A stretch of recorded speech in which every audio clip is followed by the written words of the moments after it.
तामुलपुरनि तेतेलेगुरि गामिनि दुब्लियाव गिख्रंथाव अर खामो।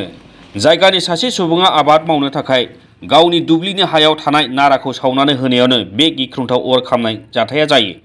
अरा दसे समनि गेजेरावनो गासै दुब्लियाव गोसारनायाव गिख्रंथाव थासारि सोमजियो।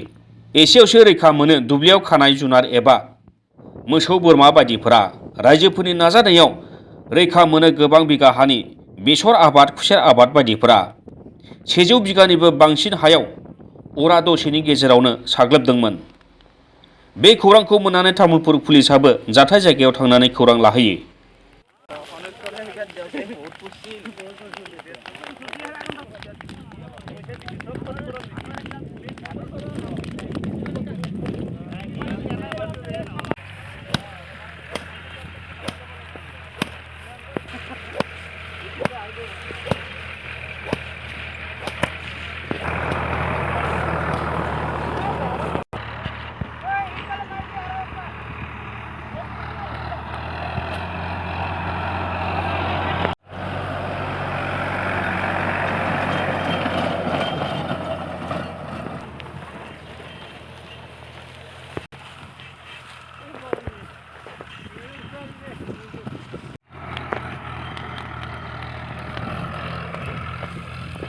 এতিয়া মানুহ যদি গম নাপালে তো গোটাই গরু ছাগল আছিল সব পুরি ধরি মরিল হয়।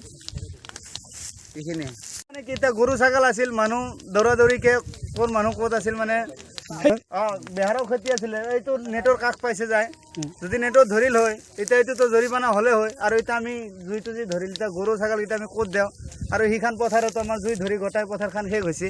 এতিয়া আমি গৰু तामुलपुरनिफ्राय दीपक कुमार पाठकनि रिपर्ट, समनि रादाब।